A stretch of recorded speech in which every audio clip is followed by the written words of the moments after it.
5G. 네. 예. 뭐 말도 많았고 탈도 많았던 작년 한 해 굉장히 괴롭혔던 종목이죠. 뭐 그래서 이제 사실 뭐 오늘 또 이야기하면 이게 양치기 소년처럼 될 수 있는 업종이 아닐까 싶기도 하지만 네. 최근 들어서 확실하게 변화가 보이기 때문에 일단 관심을 또 가져보자라고 역시나 다시 한번 말씀을 좀 드리겠는데요. 뭐 스토리에 변화가 좀 있습니까? 예, 네. 실질적으로 지금 미국 같은 경우는 미국의 FCC에서 화웨이와 GT 장비 구매 시 보조급 지급의 불가 방침 선언을 미국 쪽에서 이미 했습니다. 네. 최근에. 그래서 사실상 미국 통신사와 공공단체, 학교 등에서는 중국 장비가 사용이 아예 불가능하게 최근에 이제 결정이 됐고요. 전 세계 최대 시장은 역시나 미국이죠. 그리고 이제 그쪽에서 이제 삼성, 에렉슨, 노키아, 후지츠, 미국 로컬 장비 업체 경쟁 구도가 계속되는데 여기에서는 국내 어떤 그 중소 5G 장비 업체에게 큰 기회가 된다 이렇게 볼 수 있겠고요. 인도 같은 경우는 700MHz에서 3.6GHz 대역의 5G 주파수 경매가 2022년 올해 8월까지 완료가 됐기 때문에 올해부터 아까 말씀드린 대로 미국이라든지 유럽에 이어서 인도도 고주파수 상용화에 합류하기 때문에 하반기 관련된 모멘텀이 굉장히 강하게 들어올 수 있습니다. 그래서 이제 올해부터는 전 세계 통신사에서 3에서 4GHz 사용 빈도가 계속 확대되기 때문에 고주파수의 아주 강점을 갖고 있는 국내 5G 통신 장비들이 굉장히 좀 수혜가 된다 볼 수 있겠고요. 그래서 최근에 이제 실적을 발표한 두 회사.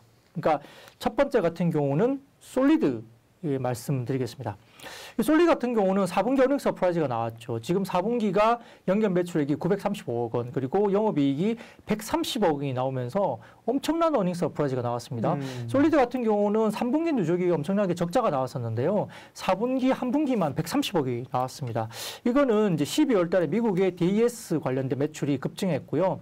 ORAN이라고 해가지고 이게 뭐냐면 오픈 라디오 액세스 네트워크라는 그런 관련된 장비가 있는데 이 관련된 개발비 상각이 일부 매출과 연동항으로 바뀌면서 일부 이제 뭐 관련된 부분에서 실적 호전이 굉장히 강하게 나왔습니다. 그래서 솔리드 같은 경우는 아까 말씀드렸듯이 4분기에 130억 정도 영업이익을 강력하게 내면서 연결 영업이익이 2020년도에 169억 적자에서 작년에 60억 흑자로 급격한 턴어라운드가 4분기부터 보여졌다는 거고요. 이게 전체적으로 지금 솔리드의 매출 급증 양상이 계속 나오고 있는데 아마 올해 1분기 같은 경우도 제가 보기에는 상당히 좋아질 것 같아요. 그리고 아까 말씀드린 대로 영국과 미국 쪽 그리고 ORAN 그러니까 말씀드렸던 오픈 라디오 액세스 네트워크 관련된 매출이 이루어지면서 영국, 미국 관련된 매출단이 솔리드 쪽에 아주 가져갈 수 있겠다 생각 들고요. 그래서 아마 이런 부분들이 상당히 지금은 좋은 방향으로 계속 가는 것이 아니냐. 그리고 워낙 강한 턴어라운드가 나오는데 솔리드뿐만 아니라 좀 뒤따 말씀드린 이노와이어스도 마찬가지고 모든 5G 장비주들이 상당히 작년 하반기부터 올해는 다 좋아집니다. 급격한 턴어라운드가 나오고 주가는 이미 고점 대비 반토막 이상 나 있기 때문에 이게 돌아서기 시작하면 수급도 빈집입니다. 기관 외국인들이 다 팔고 굉장히 수급이 비어 있는데요. 조금만한 모멘텀 생기고 이제 뭔가 보이면 주가가 상당히 많이 올라갈 수 있는 가능성이 있지 않을까 싶고요. 특히 이제 KMW가 이제 옛날에 대장이라고 말을 했는데 그렇죠. 예. 최근에 KMW가 대장주라고 말을 안 하고 있는 게 왜냐하면 실적 턴어라운드가 모든 5G 장비주들 대상으로 봤을 때는 피어 그룹 대비 KMW가 가장 늦게 턴어라운드가 될 걸로 지금 추정을 하고 있기 때문에요. 근데 이 KMW마저도 2분기 정도부터는 실적이 대규모 턴어라운드 된다고 지금 보고 있거든요. 그래서 그 전에 턴어라운드 된 종목이 되게 많고요. 그리고 종목 중에 하나 보자면 주가 많이 빠진 상태에서 HFR 같은 경우 한번 보십시오. HTS 만약에 보실 수 있으면 HFR이라는 종목을 한번 보시면 바닥에서 거의 2배 정도 더블로 작년 하반기에 완전히 주가가 올라왔거든요. 그래서 이렇게 급등한 5G 장비주들이 지금 나오고 있기 때문에 종목별로 좀 그 시가의 차이가 있겠지만은 어느 정도 주가는 움직일 거다 바라보는 상황입니다. 그래서 아까 제가 솔리드 말씀드렸고요. 두 번째 같은 경우는 이노와이러스 한번 보셔야죠. 이노와이러스 같은 경우도 4분기에 매출액이 351억 원 그리고 영업이익이 95억 원 정도 나오면서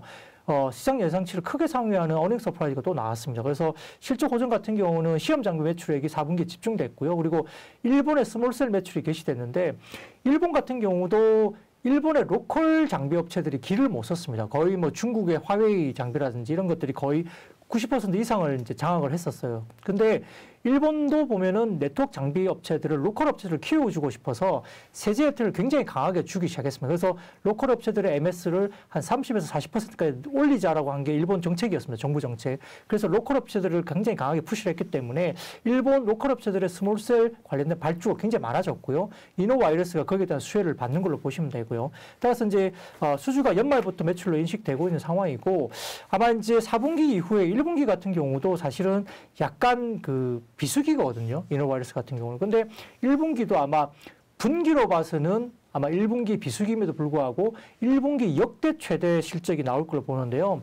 규모 전체로는 본다면 이번 2022년 1분기가 지난 4분기하고 거의 비슷한 수준까지 나올 걸로 지금 시장에 추정되고 있어서 이노바이러스 같은 경우는 1분기 역대급 1분기 실적으로 봐서는 사상 최대가 나올 거다 이렇게 보고 있기 때문에 그렇게 이어진다면 실적에 대한 신뢰가 상당히 높아지면서 주가를 움직일 수 있다 볼 수 있겠고요. 올해 같은 경우는 지금 매출액이 작년 대비 70% 정도 성장할 걸로 보이고 있고 순이익 같은 경우는 2배 정도 어떤 증가할 것으로 보고 있기 때문에 주가에 대한 선반영이 전혀 없었죠. 그래서 아마 이노와이스 같은 경우도 최근에 바닥권에서 이제 살짝 맴돌고 있는데 아마 수급 정상에 따른 부분은 아마 주가든 선침해가 좀 되면서 올라가지 않을까. 그래서 이노바이러스 같은 경우도 실적을 보여줬고 지금 현재 2월달 중순 이후 지나가고 있으면서 1분기에 대한 실적에 대한 가이던스가 굉장히 긍정적이다는 점에서는 다소 지금 5G 관련된 장비주들에 대해서 좀 관심을 가져볼 자리가 아닌가 싶습니다. 네.